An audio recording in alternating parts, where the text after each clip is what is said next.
بسم اللہ الرحمن الرحیم۔ السلام علیکم۔ کل میں نے ریکٹل اور اینل فیسٹولا، جس کو اردو میں بگندر یا ناسور کہتے ہیں، اس کے اوپر تھراپیوٹک پوائنٹ آف ویو سے ایک ویڈیو اپلوڈ کی، لیکن یہ ویڈیو اپلوڈ کرنے کے بعد فوراً ہی مجھے خیال آیا کہ اس طرح کی کوئی مزید ویڈیو دینے سے پہلے مجھے اس کی اچھی طرح وضاحت کرنی چاہیے کہ تھراپیوٹک بکس سے دوا استعمال کرتے وقت ہمیں کن نقطوں کا، کن چیزوں کا ہمیں خیال رکھنا چاہیے۔ اسی طرح جیسے کہ آپ جانتے ہیں کہ بہت سے لوگ ریپرٹری استعمال کرتے ہیں، ریپرٹری سے دوائیں منتخب کرتے ہیں،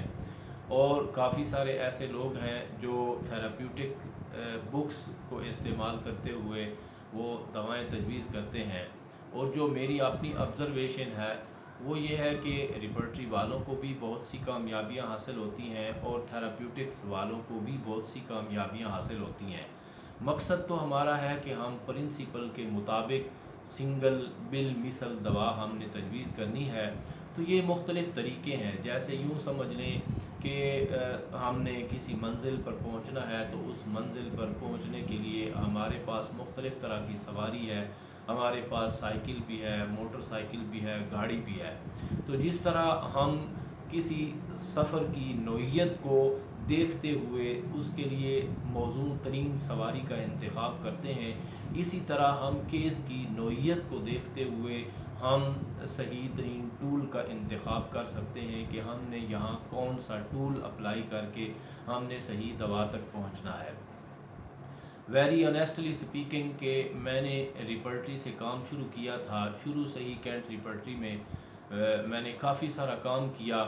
لیکن جہاں مجھے بہت سی کامیابیاں ہوئیں، بہت سے سینکڑوں ہزاروں کیسز الحمدللہ شفایاب ہوئے، وہاں کافی ساری مشکلات کا سامنا بھی کرنا پڑا اور کافی سارے کیسز میں ناکامی بھی ہوئی۔ تو ان ناکامیوں میں جہاں اور وجوہات ہیں، وہاں یہ ہے کہ تھراپیوٹک پر عبور حاصل نہیں تھا یا تھراپیوٹک کی بکس نہیں تھی جن سے میں ہیلپ نہیں لیتا تھا۔ تو پھر کچھ ایسے دوست ملے جن کو ان کے اوپر عبور حاصل تھا یا جو اس ذریعے سے دوا منتخب کرتے تھے، تو میں سم ٹائم اپنے ریپرٹریز موجود ہونے کے باوجود، سافٹ ویئر موجود ہونے کے باوجود اور ریپرٹری کا اچھا خاصا علم ہونے کے باوجود، تمام چیپٹرز کا پتہ ہے کہ کون کون سے چیپٹرز میں کون کون سی علامات پڑی ہوئی ہیں، کس طریقے سے کیس لینا ہے، کس طریقے سے سمٹمز ریپرٹری میں ڈالنی ہیں، اور کیسے کیس ریپرٹرائز کر کے دوا نکالنی ہے یا اوپر آنے والی دواؤں کا پھر آپس میں کمپیریزن کیسے کر کے صحیح ترین دوا کیسے منتخب کرنی ہے، ان ساری چیزوں کا علم ہونے کے باوجود پھر بھی کوئی کیس پھنس جاتے تھے۔ جبکہ اس کے مد مقابل میں ان تھراپیوٹک والے دوستوں کو دیکھتا تھا تو وہ بعض اوقات ایسی زبردست قسم کی بیوٹیفل سلیکشن کرتے تھے جس کے اوپر مجھے بھی حیرانی ہوتی تھی کہ یہ دوا انہوں نے کہاں سے نکال لی۔ تو پتہ چلا کہ وہ دوا تھراپیوٹک کی بکس سے نکالی گئی۔ لیکن جہاں یہ دونوں ٹولز ہمارے بہت ہی ہیلپ فل اور بڑے ساؤنڈ اور مضبوط ٹول ہیں صحیح دوا تک پہنچنے کے، وہاں ان کے استعمال میں ہمیں کچھ احتیاط کی یا کچھ چیزوں کو مد نظر رکھنے کی ضرورت ہے۔ سب سے پہلی بات کہ اگر ہم ریپرٹری کے ذریعے دوا منتخب کرتے ہیں تو اس میں جو چیز میں نے اب تک دیکھی، جو لوگ جنرل وے سے پریکٹس کرتے ہیں، جنرل سمٹمز لیتے ہیں اور کیس ریپرٹرائز کرتے ہیں، وہ عام طور پر جو پیتھولوجی ہوتی ہے اس کو اگنور کر دیتے ہیں۔ یعنی جو پیشنٹ کی چیف کمپلینٹ ہے یا جو جس تکلیف میں مریض مبتلا ہے، وہ کیس کی ڈیٹیلز میں جا کر، بہت زیادہ تفصیلات میں جا کر، جو پیشنٹ کا اس کا جو سینٹر آف ایکشن ہے اس کا کیس کا، یا جو اس کی چیف کمپلینٹ ہے، وہ تکلیف جس کے لیے وہ مریض آپ کے پاس آیا، اس کو ٹوٹلی ہم نظر انداز کر بیٹھتے ہیں۔ تو اس کو مکمل طور پر نظر انداز کر دینے سے بعض اوقات ہمیں کیسز میں ہمیں یا تو دیر لگتی ہے، مشکل پیش آتی ہے، یا پھر سم ٹائم ہمیں فیلئر بھی ہوتا ہے۔ تو اس لیے اگر ہم ریپرٹری سے ہم جنرل سمٹمز لیتے ہیں، ہم ڈیزائرز اورجن لیتے ہیں، ہم سردی گرمی لیتے ہیں، بھوک پیاس لیتے ہیں، اور جو ریپرٹری میں یا مائنڈ سمٹمز لیتے ہیں جتنی بھی ہیں، اس میں اگر ہم اس کا جو سینٹر آف ایکشن ہے یا اس کیس کی جو اس کی چیف کمپلینٹ ہے پیشنٹ کی، اگر ہم اس کو نظر انداز کریں یا اس کی پیتھولوجی کو بالکل ہی مکمل طور پر نظر انداز کر دیں، تو اس میں کافی سارے ایسے کیسز ہوں گے جن میں ہمیں بہت دقت کا سامنا کرنا پڑے گا۔ اس کی ایک مثال میں آپ کو دوں گا کہ ڈاکٹر فیرنگٹن نے ایک جگہ لکھا ہے اپنے میٹیریا میڈیکا میں کہ سم ٹائم ایسا ہوگا کہ آپ کو نمونیا کے کیس میں آپ کو سمٹم بیلاڈونا کی نظر آئیں گی، ہائی فیور بھی ہوگا اور پیشنٹ کے چہرے پر ریڈنس بھی ہوگی، اور ظاہراً دیکھنے سے آپ کو وہ کیس بیلاڈونا کا لگے گا، لیکن آپ وہاں اس کو بیلاڈونا دیں گے تو وہ کام نہیں کرے گی، وہاں آپ کو کالی سلف دینی پڑے گی، چونکہ بیلاڈونا کا وہ سینٹر آف ایکشن نہیں ہے، یا بیلاڈونا باڈی کے اندر اس طرح کی پیتھولوجیکل چینجز پیدا نہیں کرتی جس طرح کی پیتھولوجیکل چینجز نمونیا کے اندر ہوتی ہیں، تو اس لیے وہاں بیلاڈونا کام نہیں کرے گی۔ یہ جب میں نے پڑھا آج سے 10-12 سال پہلے تو میرے لیے یہ چیز بہت حیران کن تھی، چونکہ ہم نے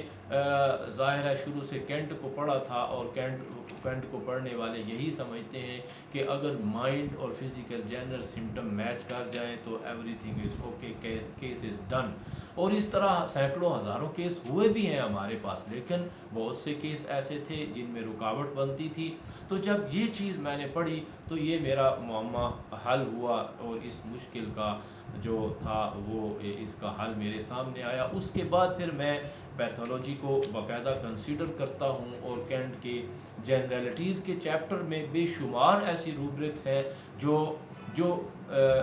پیور پیتھولوجی ہے، جنرل پیتھولوجی ہے، مرضیاتی سمٹم ہے۔ تو اگر یہ پیتھولوجیکل علامات اتنی ہی غیر اہم ہوتی کہ ان کو مکمل طور پر ہی نظر انداز کر دینے سے ہماری پریکٹس مکمل ہو جاتی، تو پھر کینٹ کو ان سمٹمز کو جنرلٹیز کے باب میں رکھنے کی کیا ضرورت تھی؟ جنرلٹیز کے باب میں اگر پیتھولوجیکل سمٹم پڑی ہوئی ہیں تو اس کا مطلب یہ ہے کہ یہ بھی جنرل سمٹمز کی طرح انتہائی اہم سمٹمز ہیں، تو ان کو بھی کنسیڈر کرنا چاہیے۔ تو جب ہم ریپرٹریز کے ذریعے دوا منتخب کریں تو پھر ہم یہ ضرور دیکھیں کہ کیا جس بیماری کا ہم علاج کرنا چاہ رہے ہیں یا جو تکلیف پیشنٹ ہمارے پاس لے کر آیا ہے، کیا جو دوا ہم پریسکرائب کر رہے ہیں کیا اس تکلیف کو بھی ڈیل کرتی ہے یا نہیں کرتی، یا پھر باقی سمٹمز کے ساتھ ہی میچ کرتی ہے۔ تو اگر ہم تھراپیوٹک پوائنٹ آف ویو سے دیکھتے ہیں تو پھر اس میں ظاہر ہے تھراپیوٹک کی بکس میں چند محدود دوائیں لکھی ہوتی ہیں، تو اگر ہم اچھا پھر ایک اور بات میں یہاں ساتھ ایڈ کرنا چاہوں گا کہ ریپرٹری سے اگر ہم دوا تجویز کرتے ہیں تو اس میں سم ٹائم جو اس پیتھولوجی کی چیف ریمیڈیز ہوتی ہیں وہ مسنگ بھی ہوتی ہیں، جیسے کہ ابھی فسچولا کی ہی بات کریں تو اس میں جب میں نے ریکٹم فسچولا اس میں کینٹ ریپرٹی میں دیکھا تو اس میں ایلومین مسنگ ہے، جو سی جی راؤ نے وہاں فرسٹ میڈیسن ہی وہ ایلومین دی ہے۔ اسی طرح آپ آگے مرفی ریپرٹی میں دیکھیں تو مرفی ریپرٹی میں بھی یا کمپلیٹ میں دیکھیں تو کمپلیٹ میں 55 میڈیسن ہے، تو یہاں ایلوز اور ایلومینا ہے، اور اس کے بعد ایلومینا فاس ہے، جبکہ ایلومین یہاں بھی مس ہے، تو مرفی میں بھی ایلومین مس ہے، جو اس پیتھولوجی کی چیف دواؤں میں سے ایک دوا ہے وہ ریپرٹریز میں مس ہے۔ تو اس لیے اگر ہم ٹوٹلی ریپرٹری کے اوپر ڈیپینڈ کریں اور ہم تھراپیوٹک کو مکمل طور پر اگنور کر دیں تو ممکن ہے کہ کسی کیس میں ہماری جو ریکوائرڈ ریمیڈی ہے وہ مس ہو جائے۔ اسی طرح اگر ہم تھراپیوٹک سے دوا لیتے ہیں تو تھراپیوٹک میں پھر ہمیں دیکھنا پڑے گا کہ جیسے کہ ایلومین کے بعد آرسینک ہے، تو اگر ہم صرف پیتھولوجی کو مد نظر رکھیں اور اسی کے اوپر دوا منتخب کریں اور آرسینک اگر ہمارے سامنے آتی ہے تو آرسینک کی جنرل سمٹم ہم مکمل طور پر نظر انداز کر دیں اور یہ نہ دیکھیں کہ کیا یہ patient generally mentally and physical general point of view سے، سمٹمز کے لحاظ سے یہ آرسینک کا بنتا بھی ہے یا نہیں بنتا، تو اس کو آرسینک دے دیں تو وہاں ہمیں فیلئر ہوگا۔ اسی طرح بربرس ہے، کیلکیریا سلف ہے، ہائیڈرسٹس ہے، سلیشیا ہے، تھوجا ہے، یا جو اور دوائیں دی ہیں کیلنڈولا، کاسٹیکم، اگنیشیا، ناکس وومیکا، تو اگر ہم صرف ان کی مقامی علامات لیں اس تھیراپیوٹک بک کو مد نظر رکھتے ہوئے، اور ان کی جو اپنی جنرل یا مینٹل سمٹمز ہیں اس کو نظر انداز کر دیں، تو پھر بھی ہمارے کیس خراب ہوں گے، اور ہمیں تھیراپیوٹک بک استعمال کرتے ہوئے بھی ہمیں زیادہ کامیابیاں حاصل نہیں ہوں گی۔ اس لیے چاہے ہم ریپرٹی کو استعمال کریں، چاہے ہم تھیراپیوٹک کتابوں کو استعمال کریں، تھیراپیوٹک بک سے دوا تجویز کریں، تو اگر ہم ریپرٹی کو استعمال کرتے ہیں تو وہاں بھی سب سے پہلی شرط ہماری یہ ہونی چاہیے کہ پورے کا پورا کیس ہمارے سامنے ہو، پورے کا پورا کیس جس کو ہم نے ہر پہلو سے اس کی مکمل معلومات ہم نے پہلے سے اکٹھی کر لی ہیں، پھر ہم دیکھیں کہ اب ان معلومات کے مطابق ریپرٹری سے جو ہم دوا منتخب کر رہے ہیں کیا وہ اس سارے کے سارے کیس کے اوپر پوری کی پوری بالمثل ثابت ہوتی ہے یا نہیں ہوتی، اور اس میں بطور خاص کیا وہ پیتھالوجی بھی آپ کنسیڈر کر رہے ہیں یا نہیں کر رہے۔ اور اسی طرح اگر آپ اس کی تھیراپیوٹک بک سے آپ دوا لیتے ہیں تو اس میں پھر ہمیں یہ لازماً دیکھنا پڑے گا کہ ہم اس کی جنرل سمٹمز کو یا باقی جو اس کی بڑی علامات ہیں یا جو کیس کی باقی جنرل پکچر ہے ہم اس کو نظر انداز تو نہیں کر رہے، اور اگر جو اس تھیراپیوٹک بک میں یا اور دوسری کتابوں میں بھی جو دوائیں لکھی ہوئی ہیں ان میں سے جو دوا تجویز کر رہے ہیں کیا وہ اس تھیراپیوٹک پوائنٹ آف ویو کے ساتھ ساتھ وہ جنرلی بھی باقی مجموعی طور پر بھی وہ پیشنٹ کے اوپر صحیح بالمثل ثابت ہو رہی ہے یا نہیں ہو رہی، پوری کی پوری مکمل طور پر بالمثل دوا ہے یا نہیں، اور اگر جو اس تھیراپیوٹک بک میں جو دوائیں لکھی ہوئی ہیں ان میں سے کوئی دوا مکمل طور پر بالمثل نظر نہیں آتی تو پھر ہم ریپرٹری میں جائیں جہاں اس پیتھالوجی کے لیے بہت سی اور دوائیں بھی ہمارے پاس موجود ہیں، جیسے کہ میں نے بتایا آپ کو کہ ادھر سی جی راؤ کی جو تھیراپیوٹک بک ہے اس میں صرف 15 دوائیں ہیں جن میں 7 کی اس نے تفصیل بتائی ہے اور 8 کے صرف اس نے نام مینشن کیے ہیں، جبکہ ادھر کمپلیٹ ریپرٹری میں 55 ریمیڈیز ہیں۔ تو اس لیے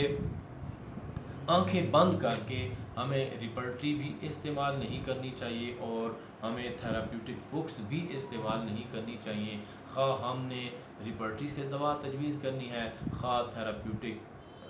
بک سے ہم نے دوا تجویز کرنی ہے، ہمیں یہ دیکھنا چاہیے، یہ مد نظر رکھنا چاہیے کہ کیا وہ مجموعی طور پر دوا پورے کے پورے مریض کے لیے بالمثل ہے یا نہیں ہے۔ بہت شکریہ، اللہ حافظ۔